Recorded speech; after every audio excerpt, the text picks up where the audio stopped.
we would have debate, we would disagree about things, but we wouldn't want to punch each other in the face afterwards, which it feels is the tone of a lot of discussions in the United States today. So there was plenty of comma to comma combat. And I have an example for you of the thing that was the biggest topic.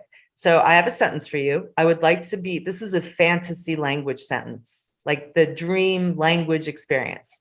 There's going to be a long list here. I would like to be fluent in Spanish, Japanese, Arabic, Chinese, Swedish, Russian, Portuguese, Swahili, Mongolian, German, Estonian, Gujarati, Lakota, Italian, and I made a space for your fantasy language there in case I didn't hit one of yours on my list. And then the thing with all, no matter what the content is of the sentence, if there's an Oxford comma, a serial comma involved, people fixate on that at the grammar table. So see that little red comma I just added there after the word Italian? So you can take it or leave it. And I don't know what your personal perspective, I see someone applauding the Oxford comma. I personally have gone through multiple phases in my life. I'm a user right now, but I don't have particularly strong feelings about it. And what just blew my mind is that there's nothing that comes close to this in terms of, the question frequency at the grammar table. Let me show you one case where I think it actually does matter. I think people are often too all or nothing about the Oxford comma. And just to be clear, again, this is the comma before the and at the end of a list. And I would call it the serial comma, SERIAL. I feel that's a better term, but people often don't know what I'm talking about when I say that. So I use the proper noun, Oxford comma, give it a little cachet and zip. So they invested in real estate, equity funds, and gold, a list of 3 things. And in this case, I would say you could clearly take it or leave it. They invested in real estate, comma, equity funds, comma, or no comma. I'm going back and forth on it there, and gold. If you read that in the New York Times or pretty much any paper I've ever seen in the, in the country, you would not have this comma. It would go away because that is Associated Press style. But here's where I feel people need to be more flexible in commas, flexible in many things. They invested in real estate, equity, and fixed income funds, and gold. So how many things are on my list now? Still 3, basically, more or less, because equity and fixed income both refer to funds. But this is where Oxford comma shunners go overboard, in my opinion. So if you don't put a comma here, it really is kind of hard to read. So look at how that that's like putting everything on a shelf. It's all, I just put the comma in. Now you can clearly see where the boundaries are between items. So an and in one of the items is the thing that cues the Oxford comma for me. I put it all the time right now anyway, but if I weren't an Oxford comma user, I would still put it here. I also ended up with I'd end up with discussions like about these things that you see on the screen right now. And again, if you've joined late, make sure that you pin me or put me on speaker view so that you can see this. So you know what the letter is to the left there? A lot of young people, I think, won't recognize that. And I don't know this different handwriting styles that you learned, but this is the Q I learned at Carlthorpe Elementary. And actually that 3rd grade classroom that I showed you earlier, that's exactly where and when I learned it. It looks like a 2. And there are different styles for it, but this is the style I learned. So I would end up talking to people about things like cursive or how they formed the letter Z. I put a little cross on my letter. I do a little line across, which I got from my family, I guess, who live in Germany. So they're fun. Yeah, they're things that are language adjacent, that are grammar adjacent, that are not grammar, but kind of connected. And I think that what it's made me think of is the importance of grammar discussion as a nostalgia trip. Language is so fundamental to who we are, and often learning about these things, learning to write, learning to spell, these are part of our early childhood memories. They sometimes, because of that, get shrouded. These memories get shrouded in, I don't know, an aura of holiness or something.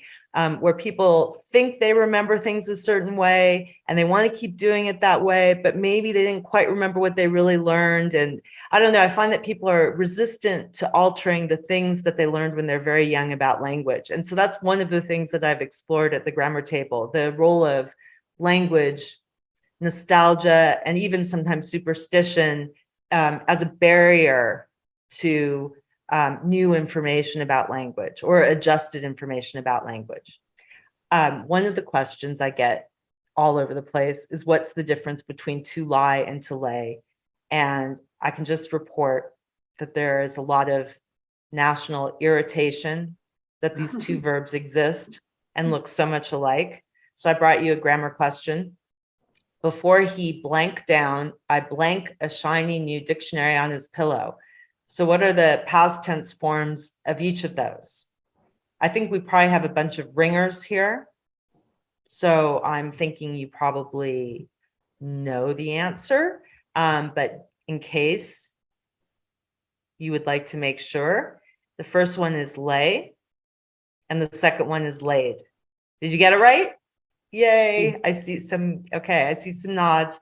And so, as you probably know, one of the sources of confusion for people is that the past tense of to lie, in the sense of to recline, looks the same as the present tense of to lay, as in to set something down. And so that just causes endless confusion. Oh, there we go. I labeled them. Past tense of to lie, past tense of to lay. The first one is the one people get wrong a lot. As I was reaching the end of my travels with my husband, who was still filming at this point, January 2020, one of our last stops was New Orleans. And I wanted to include this because look at this. This was January of 2020. Such a different time. I look at this picture and I'm blown away by the crowds. This wasn't Mardi Gras, but it was pre-Mardi Gras. And it was just absolutely jam-packed. And it was not that long after this that both New York and New Orleans had their big outbreaks. So we were there right at the end, made a couple more stops, and then ended up back in New York. And by February 26th, CDC confirms first possible community transmission of coronavirus in the US. It is not, being a grammar table does not work in a pandemic. And I realize that's one of the least, that's a very trivial issue in light of what we've just been through. But having just discovered the miracle and beauty of being part of a community and talking to people in a public square, I was disappointed. Fortunately, I had other things to do. I went back online and I started posting important grammar polls on Twitter and language polls.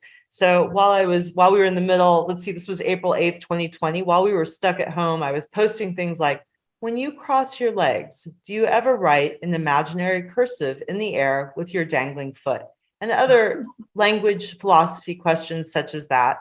I do this through my grammar table account on Twitter, and we have a lot of fun with it. Usually they're more grammar-like, but April 2020 was a time for musing. So there were other things popping up in there. I also started thinking about a question that someone asked me in Salt Lake City. Why did they stop teaching sentence diagramming in school? So why did they? I'm guessing some of you, did you all have sentence diagramming? Did you do that in school? I see some nodding heads. So I only had it when I took French, and we never had it in regular English classes. Wow, that's very surprising to hear. Amazing. So I did sentence diagramming, but I think when I did it, which was the 1978-1979 school year with Miss Barbara Beebe in Southern California, we were on the closing days of the sentence diagramming craze that lasted some generations. I guess it originated in the 19th century. I forget what decade, but am I remembering that correctly? I have to fact check myself on that, but I think that's about right. Or maybe not quite that early. But anyway, I did a ton of sentence diagramming, and it's very central to why I'm sitting here today talking to you, because I loved it so much, and it cemented so many grammatical concepts in my brain. The particular fellow who asked me this question, I was so excited because I thought we were going to have a great conversation about sentence diagramming and how educational and wonderful it was.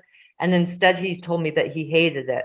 And if they would just get rid of that in algebra, he would have been fine with school. So it was a little bit disappointing, but during the pandemic, I started doing online diagramming sentences, for recreational activities, to take people's mind off the pandemic. So here I am, and I used Zoom to do this. So here I am diagramming. My parents are grammar nerds. I don't know how well you remember this, but if you remember the line that separated the subject and the verb, do you see that? So parents is the subject, then are is the verb, and then the slanting line there is used for subject complements. Nerds, the parents are the nerds.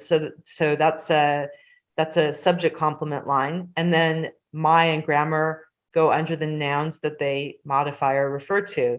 Such good fun, good, clean fun. And here, let's try a sentence diagramming exercise together.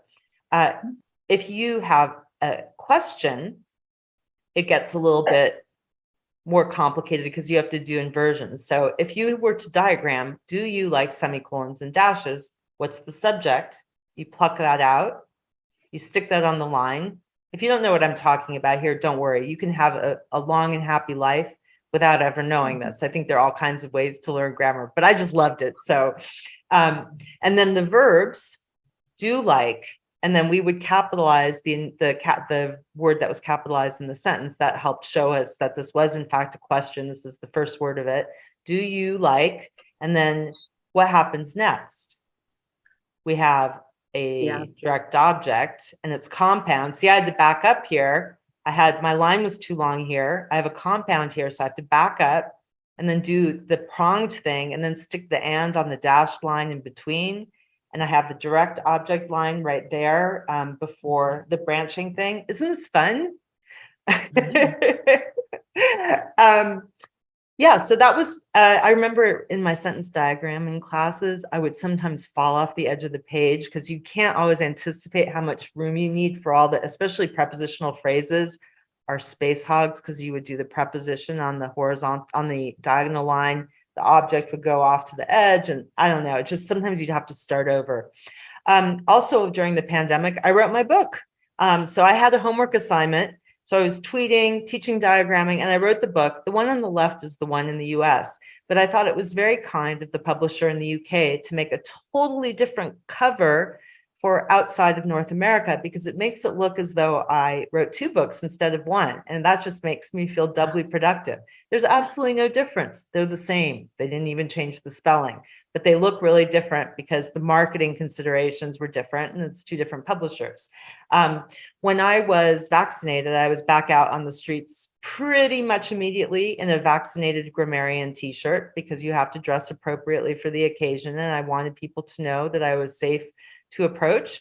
And you can see here that I had a lot more grammar books than I had started out with. One of the ones I take out a lot, some of you are probably familiar with this. I even brought it on the plane with me to Montana, Garner's Modern English Usage. I take that out a lot. I like that book a lot. A new edition is coming out in, I think, October or November. I also often bring out The Elements of Style. This is the special illustrated version. Some of you may remember that as Strunk and White. I used it in school. I don't really use it now except for nostalgia purposes at the grammar table, because people love talking about it because they remember it from school. And I think that's fun. I think that serves a social purpose, to remember things that we liked like that. I'm back on the road again.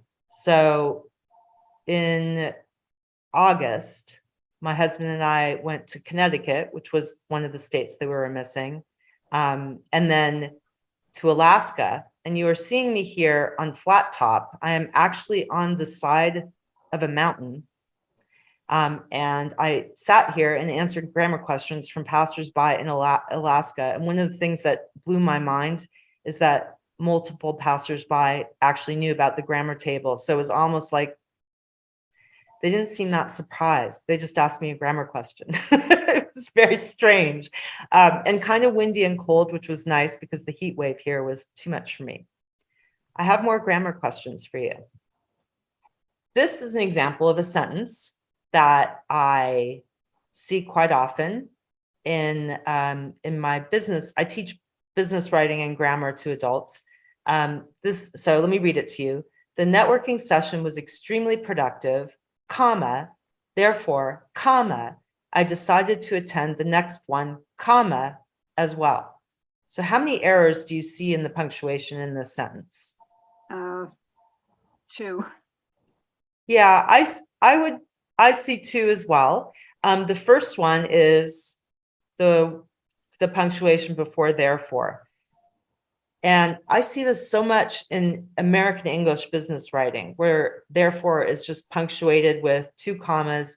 I think that comes partly from people's experience with it as an interrupter. Sometimes it interrupts a single clause, a single sentence, but here it's actually leading into a full second sentence. So this one should be at least a semicolon, and then see that comma before as well. You sometimes see commas before as well as when then that is then followed by other things, but no comma before as well in this case. So these little details, I love thinking about this stuff because it's transforming for the reader. I think it really matters. I believe in the importance of giving kids training in it in school, and paying attention to it as adults. Here's another one that I use a lot. Because the acceptance rate was so high this year, we had to put some students in faculty housing. In my typical writing classes, if I ask what's wrong with this sentence, a large number of people will say that you cannot begin a sentence with because. And that is a grammar myth. So I try to dispel that one. So many adults I work with will cross out the because and put due to the fact that, and they'll end up with due to the fact that the acceptance rate was so high this year, we had to put some students in faculty housing. That is not an improvement. That's terrible. So I try to help them appreciate the beauty of the earnest, hardworking pronoun me. And I try to get them to appreciate that the rule they think they remember is not actually a rule. I think sometimes teachers actually do believe that you can't begin with because, but experienced readers and writers know that what you're not supposed to do is normally begin a sentence with because if it's only a single clause, like because the acceptance rate was so high this year, period. That's what you don't want little kids to do, but you can absolutely, if you keep going and you finish it out, that's not a problem. So that one's correct. Another question I get very, very rarely, I wish I got this more because it's I think it's kind of a sexy question. What is the difference between a restrictive and non-restrictive appositive? I have never asked that question. I don't even understand that question. Okay. So this is what I'm here for, Judy. So I have a sentence for you. The polyglot, Bolingo, is giving her his language library. The polyglot Bolingo is giving her his language library. What is the appositive in this sentence? So an appositive, in case you don't remember, but I know we have ringers in here. An appositive is a noun rephrasing. This is an approximate definition. The real definition is very messy. It's a noun rephrasing of a previous noun or pronoun. So the polyglot, could it be a pronoun? Typically of a noun. So you have the noun polyglot, and then you have Bolingo, the noun Bolingo. Those are the same person. It's the same person here. So Bolingo is the polyglot.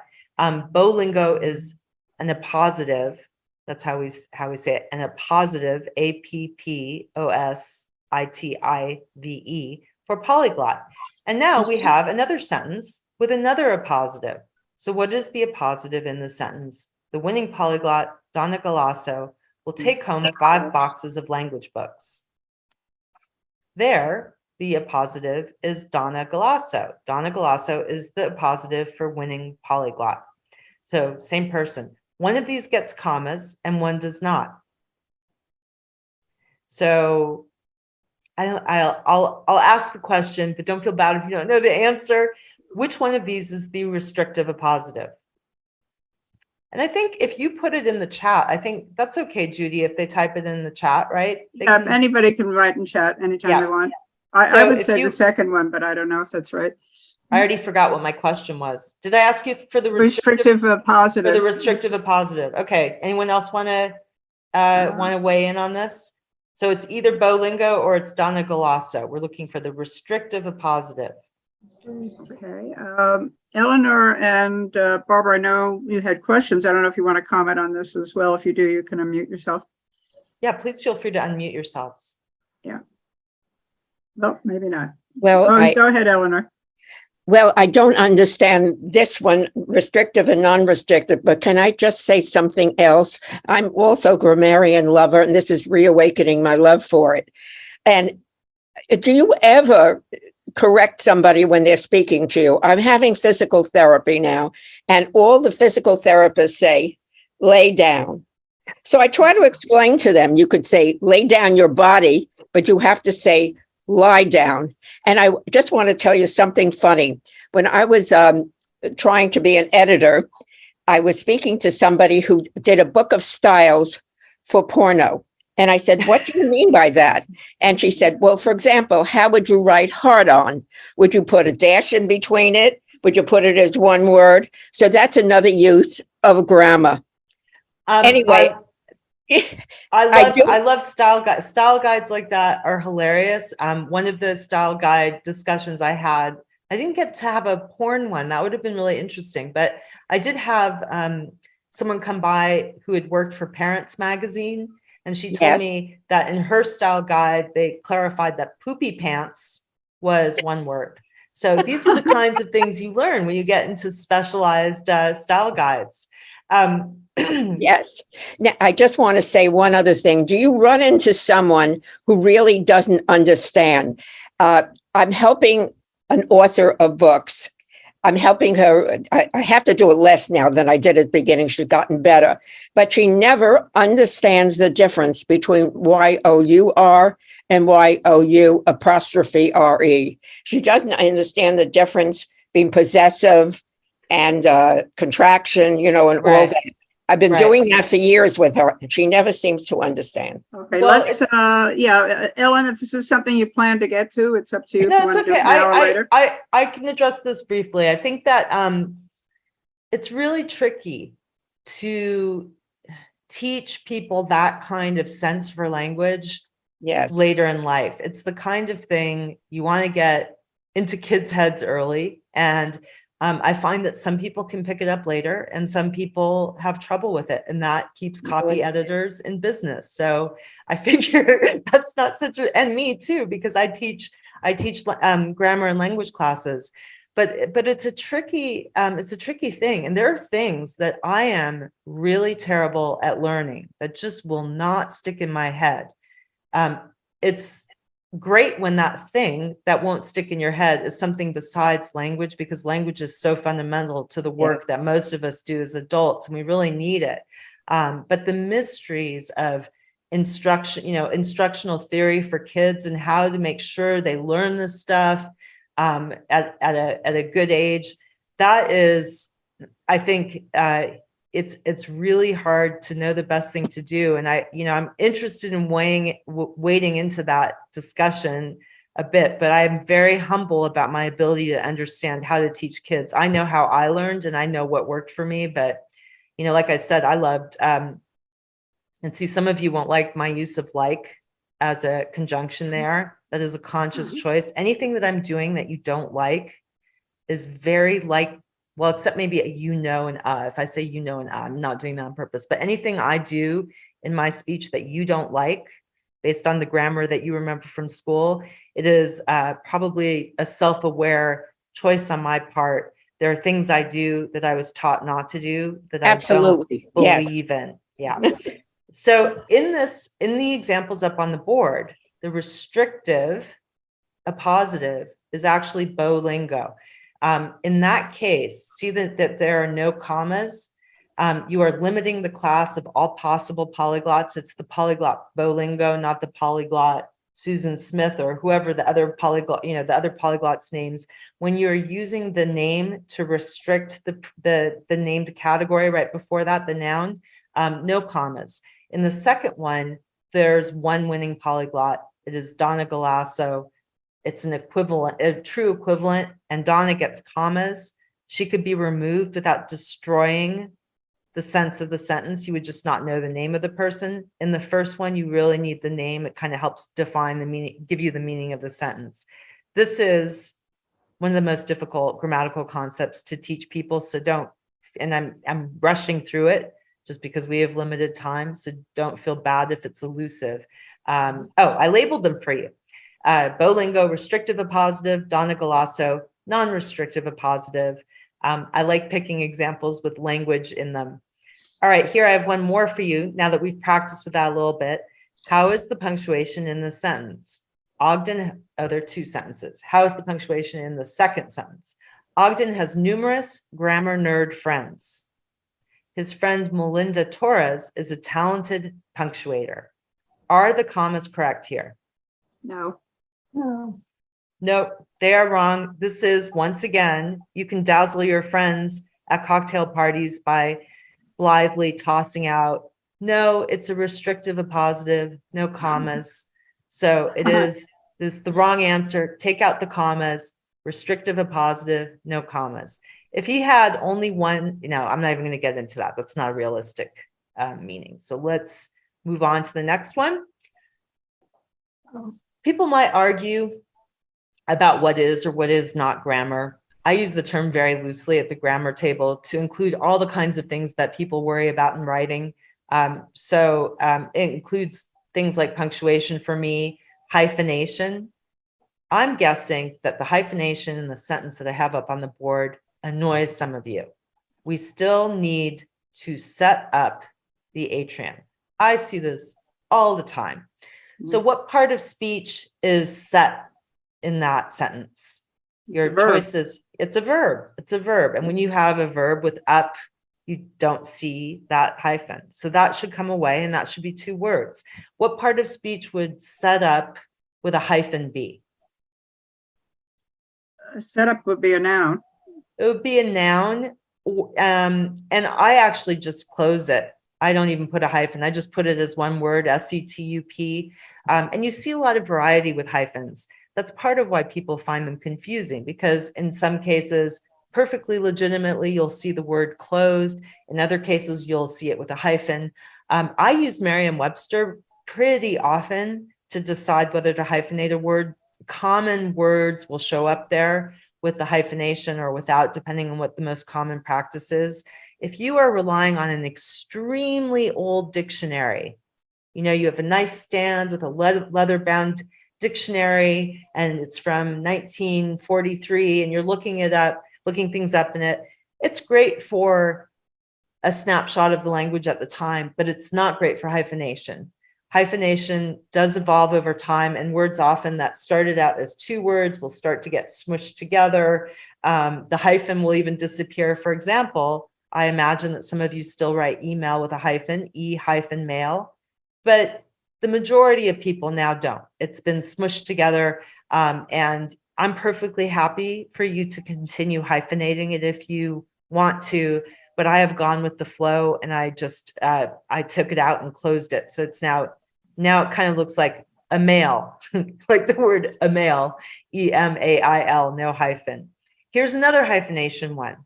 How many hyphens do I need in the sentence? That is a 5-year-old building. True.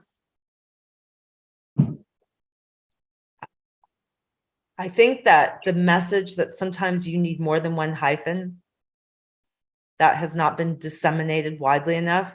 So often I'll see people do this. That hurts my eyeballs. Not that grammar is about what hurts or doesn't hurt my eyeballs, but this does hurt my eyeballs because it looks like that is a 5-year building. That is an old building. It looks as though they're two separate things. So this is a double hyphenation thing. And then of course, some people get confused when you express it differently. That building is 5 years old. All the hyphens go away. 5 years old, no hyphens. But when you put it, you bundle it up, you package it as an adjective right in front of the noun building, you have to have the double hyphenation. Here, this one causes a lot of problems. Punctuation around quotation marks in not just in English, but in American English, which is different from British English. I see the question, Marilyn, and I will respond to that. Natanya denied calling her manager a chronically dissatisfied misanthrope. Often people will put a comma before any quote, no matter what, and that's definitely incorrect. If you say, she said, comma, you are a chronically dissatisfied misanthrope, that would be with the speech tag, he said, they said, she yelled, that kind of thing. That has a comma before you give the sentence that follows. But in this case, it's just a phrase and you integrate it into the grammar of your session. So no comma after manager, and see that quotation mark period thing at the end. What do you think of that? Should be period and then the end quote. So that's what people do who are trained in editing and in American style. They will do this. So you reverse the quotation marks in the period, you remove the comma. That ending thing bugs so many Americans. They hate it. I taught it, I've taught it to adults all over the country, not just at the grammar table, but also in the corporate training sessions I run, and people just do not like it. I think in the UK, they would not do that. They would keep because this is a phrase within your sentence, they would do what I had here. They would have quotation marks and then a period. It might also even be single quotation marks, period. But we do it this way, and people do not like it. I've gotten used to it, but if I could reform something, I think I might change that. I will not be given the opportunity to abuse my grammar powers, though, so it's not going to be changing. It's going to stay the same. Here's another example, though. This is why it's so confusing to people. Did Natanya call her manager a, quote, chronically dissatisfied misanthrope, question mark, quotation marks? Is that correct? That's wrong because she didn't have the question mark in what she said. Yeah. So with the question mark and the exclamation point or exclamation mark, depending on what you call it, both names are in use. You actually have to look at the sense of the sentence and decide whether the quote includes that punctuation or not. Here it doesn't, so it should be like this. Marilyn, I am remembering your question. Hyphenation in New York Historical Society, why is it there? I've looked this up. I look this up every 5 years, and then I forget what I read. Does anyone remember the explanation? It came from, I think, an old-fashioned spelling of New York. Does anyone remember looking this up on? I think that we did check it. We had them for an outing, and I think you're right, but I'm not 100% sure. Mm-hmm. Yeah, it's very strange to look at. I live close to the New York Historical Society, so whenever I see the signs, I always find it so funny. But I also feel it feels like a feature of New York history that kind of connects me to the past, which is appropriate for the institution. There are weird things like that pop up, though. Does anyone have a question before I continue? Does anyone have a question that you would like to ask? Because I don't want you to have grammar tension building up too much. We have a couple. I'm going to read the one from Bernie Starr in chat, and then Barbara, I know you had a question. We'll call on you in a sec. So Bernie's question is, what is your view on spelling and abandoning it for phonetic spelling? Someone once said about spelling, and he puts a quotation mark, you got to be pretty stupid if you can't think of more than one way to spell a word, unquote. English is the only language that has a spelling bee. Anyway, you want to comment on that? It took me a while to realize that other countries weren't having spelling bees. I wonder if everyone here has thought of that before. If you are Italian, you're not going to have a spelling bee in Italy because the language is phonetic. So a lot of the features, the pronunciation key and all that kind of thing that we have in our American dictionaries isn't really necessary in Italian, except maybe for borrowed words like nylon.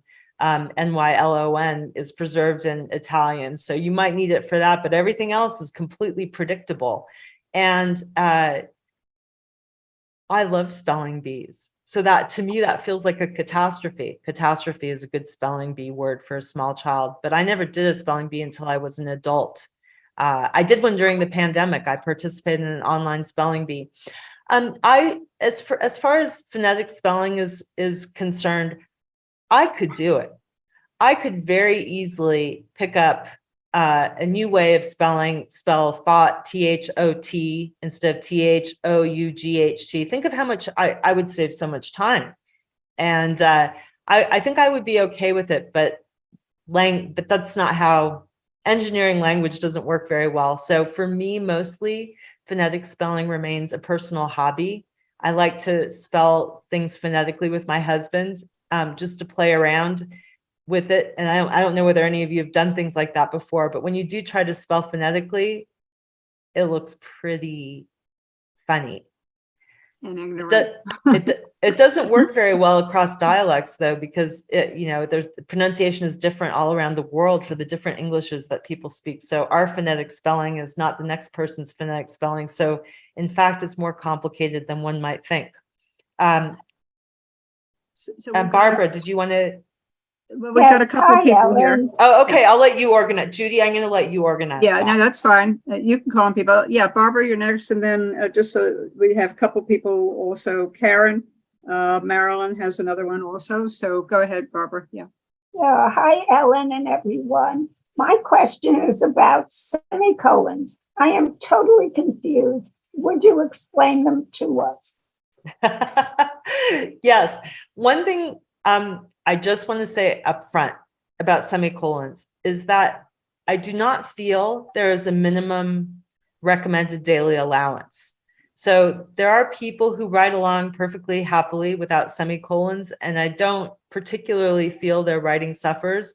On the other hand, I like the stylistic variety that having lots of options provides me with. So what do you need for a semicolon? There's some specialized use, a couple of specialized uses, but the main thing is you need on each side of your semicolon an independent clause. Do you remember that terminology? What could be a complete sentence is the easiest equivalent. So let me see. I'm going to type an example for you. I'm going to need my glasses for this part. This is getting serious. Welcome to the middle-aged club. You've amped up the grammar challenge here. Okay, so we decided to leave the meeting. It was not in the least bit productive. This is an improvised on the spot sentence. So it's not the most elegant one in the history of the universe, not my favorite, but what I have here, you can see I could put a period there, right, Barbara? I could technically put a period and just be done with it. We decided to leave the meeting, period. It was not in the least bit productive. I could also delete the semicolon. I could put a because in this case. We decided to leave the meeting because it was not in the least bit productive.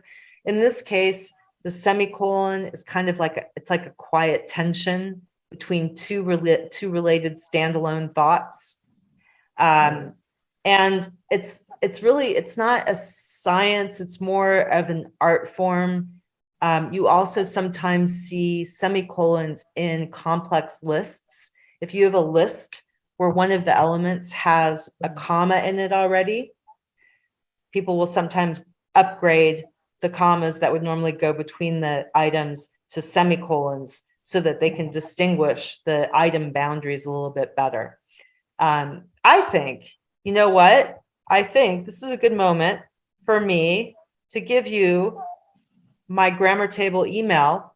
If you have a grammergency, that's my coinage to the best of my knowledge. Well, everything's already been invented, but it came to me as a good description for a grammar emergency. If you have a grammergency, which I could spell a couple different ways, you can write to me and ask me about your grammergency. I'm happy to answer questions even after today. I live, in case you can't tell, since I've taken the grammar table to 49 states now, I kind of live for this stuff.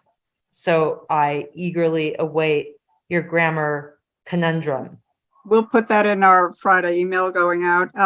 Karen wanted to talk, and then let me, Ellen, can you read the questions in chat that were sent to me? I can't see those now. Okay, so anyway. Oh wait, I do see one from, hang on, I do see one. Well, there are several. Okay, so I'll call on people since you can't see them all. Anyway, Karen, go ahead, please. Just a quick anecdote about lie and lay. my first year of teaching high school, and I wanted to point out the difference. So I said, lay always takes an object. You always lay something. And in the back of the room, I hear, or someone. Well, I never use that example again. I think the moral is not to talk to teenage boys, Karen, but okay. Good one. Okay, so from the Shenlands, anyway versus anyways. The latter seems to be more in use today. That's one that really makes me groan, I have to say. Want to comment on that, Ellen? Anyway versus anyways. Yeah, it's funny with different dialects of English, you hear you hear variations on words, and anyways is something that some people will use. I don't use it. I use anyway. It's kind of a throwaway word in the situations where I think we're talking about. So anyways, I decided to blah, blah, blah. And in speech, I don't really care. I wouldn't do it. I wouldn't recommend to someone doing that in speech in a professional environment, but I've come to enjoy and I don't know, I think benefit in some ways from the diversity, being exposed to the diversity of dialects that people use. I mean, even something like this probably grates on people. Where's my husband at? You know, instead of where's my husband. So that bothers in my dialect. I was trained never to do that, but a lot of people say it as part of their daily speech. And when you hear it a lot and you realize the context it's in, things that sound funny to us can sound less funny if that's what, first of all, if that's what we heard growing up, but also if that's what we start to hear as part of a language community. And we all have different communities. So in conclusion, I don't say anyways, but I don't care that much about it. There are other ones too. It's a little different, but it reminds me of the towards, the backwards, the towards often gets the S deleted in American English editing. And I guess do backwards and forwards experience the same thing? I need to move backward. I think so. I think those three often get their S truncated. I personally, in British English, you see the S a lot. It's not an error, it's common. And if you spent your childhood reading British English novels, as I did, you may have picked up an S habit on some of those other ones. So there's a question from Marilyn. Have italics replaced quotation marks in print, type, and email? And she put a comma after the word type, by the way. Thank you for pointing that out. Thank you, Marilyn. Okay, anyway. So question. That's actually a great question. And in email, for me, I have changed my habits because I can now italicize things in my communication. So back in the day when I was trained on business letters, just as an example, well, it depends on what you're talking about. If I typed a business letter back in 1988, I would have typed the title of, let's say I had a book title in what my communication was. I would have underlined it. That was the convention for major works. So that would have been true probably for names of operas, books, plays. They would be underlined. Those now, and in newspapers, you often can't italicize still. So you'll see different treatments to try to convey the same information. So I would have underlined in a letter. Sometimes that gets treated with quotation marks. Titles that would have been underlined in a typewritten letter would get quotation marks in newspaper print. Now, increasingly, you see those with italics in email, at least. Like I tend to italicize the title of my book in email when I sent it to people. I wouldn't have done that before. I would have, if I'd had no italics capability, I would either have underlined it or I would have put quotes around it. So again, it depends on what you're talking about. If it's a short story title, that would still get, or a poem, the name of a poem, that would still get quotation marks. So it depends. There's a question from Helene in chat. What part of speech is the word because? She said this is in connection with diagramming sentences. It's usually a conjunction. It's usually a subordinating conjunction. I could probably find If we looked it up in Merriam-Webster right now, I think we would be given another alternative as well. But that is generally how it's categorized. And it often ends up, if it's introducing a subordinate clause, it ends up on a dotted diagonal line that usually connects the verbs, I believe. Yeah. Okay. Was that the same? I remember like and, but, or that we used to call coordinating conjunctions. Yes. Did you Okay. learn the fanboy? Did you learn the fanboys thing? Not I fanboys, learned- but I've even majored in English to be an English teacher, and I just love what you're doing here. Oh, thank you so much. Oh, I it's just like I just typed fanboys so that you can see, everyone can see it. That's the mnemonic device, the memory aid that we were taught to remember the 7 coordinating conjunctions. So do you know what they are, Helene? Not 7, it's just the and, but, or is what I remember now. Those What are were the they? important ones anyway. For, and, nor, but, or, yet, so. And we were taught that if you had an independent clause, then one of those conjunctions, then another independent clause, you put a comma before Right. the coordinating conjunction. Thank And then you. because is an example of a subordinating conjunction. So what would be Right. another example of that? If, when, while, although. Got it. Thanks so much. Thank you. Thanks. Question from Gail. When do you use a colon? Oh, that's a great question. People have a little bit of a weird addiction to them. They often use them when a list is approaching in the distance. I'm going to give you a simple one. I ordered 3 items. This is not a very elegant sentence. Okay. I'm just trying to give you the bare bones, the bare bones structure here. So I ordered 3 items: chairs, tables, and chocolate. I try to get as much food into my examples as possible. So I ordered 3 items. So here you have on the left of the colon, you have the word 3 items. And on the right, you have those 3 items. So it's setting up kind of an equivalency. The mistake people make is to do this. This is the most common colon error I see. I ordered several items, including, okay, now I typed that for you. If you can look in the chat, I ordered several items, comma, including colon. So just because there's a list there, people will sometimes put a colon, but this one doesn't call for it. You have to have that kind of equivalency structure happening. You set it up on the left, ta-da, there it is on the right. And then there are also other examples, fancier literary ones that people use the colon for.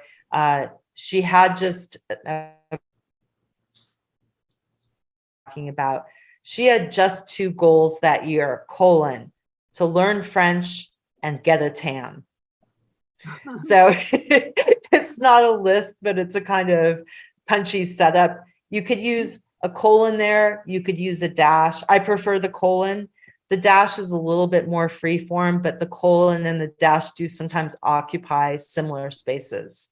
Mhm. Okay. Bernie, you had a comment about with messaging on phones, grammar seems to have been abandoned. Do you agree with that? You know, particularly, Well- yeah, text messages. Yeah.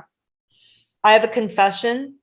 When I text, I don't punctuate and capitalize often. My texts go to my husband, my relatives, and my very close friends. So I'm sitting there like this or standing there on a street corner going like this with 2 thumbs.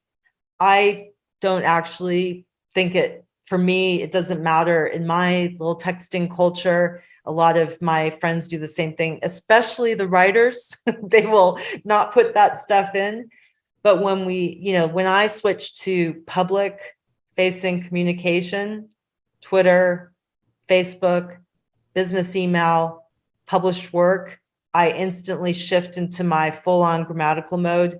Some people don't make that shift easily. I was trained in the old way, so I didn't grow up with texting or even the internet.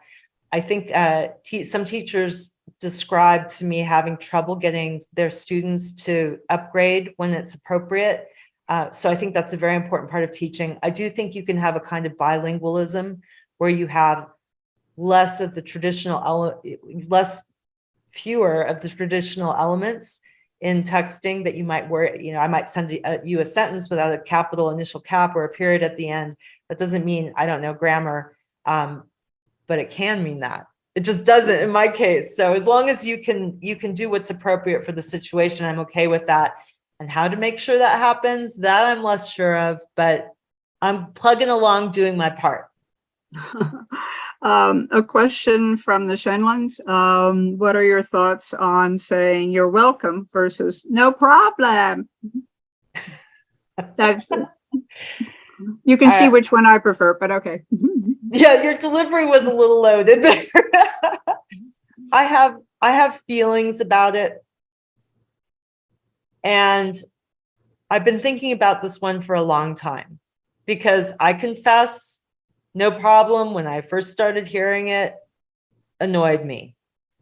It annoys me less now because I've seen so many people deliver it with a real smile, and I can tell that they're not trying to tell me that that I could have been a problem, but just didn't happen to have been one in this particular case. I can see that they're not trying to insult me. They're trying to be friendly. Right. Each generation has things like that that literally may seem a little bit weird, that become part of they become, you aren't really thinking about the literal meaning, it's just what you say. And this isn't an identical example, but I do think about the way we closed letters. If you start to look at some of those, they're a little odd. Why did we sign letters sincerely? It's kind of strange sounding. I did it automatically and I still sign formal email that way. But for younger people who didn't grow up with letters, that can be kind of weird. Why are you signing my email sincerely? Are the ones where you don't put that, are you not as sincere? So it's just a fixed phrase without literal meaning to a lot of people who use it. However, I will not be saying that to you. I will not, at the end of the sentence, if someone says thank you to me, say no problem. Well, my problem with no problem is when somebody, it's their job to do it and they say no problem. I thought, why should it be even considered a possible problem? You know, that's my reaction, but I'm trying to get over it because, you know, see, that's one of my tics. I say, you know, too much. I keep trying to improve though. I'm a work in progress. So I apologize for that. And anything else I've said, if I used fun as an adjective and you don't like that, I apologize for that. I don't think I did though. I think I would have noticed if I did that. I do that though. There are things I do. Fun. I was taught not to use fun as an adjective. Don't say a fun party. I think that's too much for me. Yeah, I agree. Some informality is fine. So Gail asks, do you like the expression no worries, which I heard a lot in Scotland? She says she does like the expression. I find it funny in American English the same way I find no problem funny or similar, not quite the same, but it's a little odd to my ear. But if I heard it across the country, that's going to make me rethink. That's an example of a thing that could make you rethink the no problem situation. If I heard that all over a country, I would be more likely to recognize that it doesn't have the meaning it seems to have to me. I think the unfamiliar would add understanding. So I won't be saying no worries either. It's not natural to me.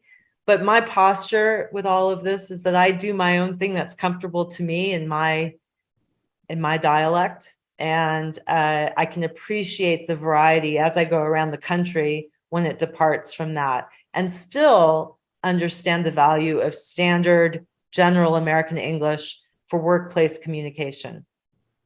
So my pet peeve is the frequent misspelling of its and its. And sometimes it's apostrophe s misspelled, spelled correctly and incorrectly, even in the same sentence. And I find that sometimes even in the New York Times or Washington Post. Well, I'm giving you a sentence right now. It's not clear why its tail is wagging. That kind of thing. Wrong, so the right, second exactly. one should be just it's possessive, right?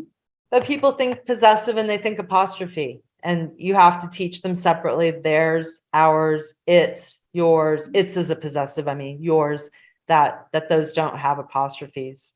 And it is confusing. I get it. English is a little bit challenging, but reading heavily really does help. Reading heavily alongside the grammar instruction does help. So another pet peeve I have, and then Bernie, I'll read your question, is people, and this includes my partner, who capitalize just regular nouns because they want to indicate it's important. Any comments on that? That seems to be more and more common also. So something like, I'm typing an example. I believe in the importance of capital G grammar. Yeah, I'm very opposed to overcapitalization. That is something that does bother me. I'm especially sensitive to it at this moment in American political history. And I'm not going to name any names here, but some of you know what I'm talking about, I think. You have to write to let the words carry the importance. We're not German. This is not German, so we're not capitalizing all the nouns. And there's chronic overcapitalization in business environments. People capitalize all kinds of things to make them look more important. And I'm always, if I'm editing, which I'm not usually, but if I am editing, I'm often striking a lot of those to try to replace them with regular common noun lowercase letters. So Bernie asked, what is your view on Grammarly? Grammarly. My view on Grammarly is that I should definitely spend some time trying it so I can answer this question better when people ask me. I have every single grammar check turned off in anything I use, because otherwise it marks all kinds of things wrong and it drives me nuts. So Grammarly, I've seen some examples from Grammarly. I know it can't recognize the language structures as well as a knowledgeable user of English can. It just is going to mark some things wrong that aren't wrong. So I think it can be a useful prompt for people who need a little confidence boost and who maybe want something pointed out, at least to look at it, to be aware, to notice it. Maybe they have a habit of leaving off D on used to, he used to read. And so I think Grammarly would probably mark that, and it would be right and it would be useful in that regard. But for me, all it does is rebel against my more, how shall I put it, elastic structures. So we'll make this the last question since we need to end. Beth asks, do you think computer options such as font size, color, and the specific font lead to increased use of caps in writing? I don't know. I've never been asked that question before. I do think that the easy availability of aesthetic options to people who are not trained graphic designers leads to some very unfortunate other outcomes, however. Okay. So one of my last pet peeves is when people put themselves first, like I and he did this, the other person comes first.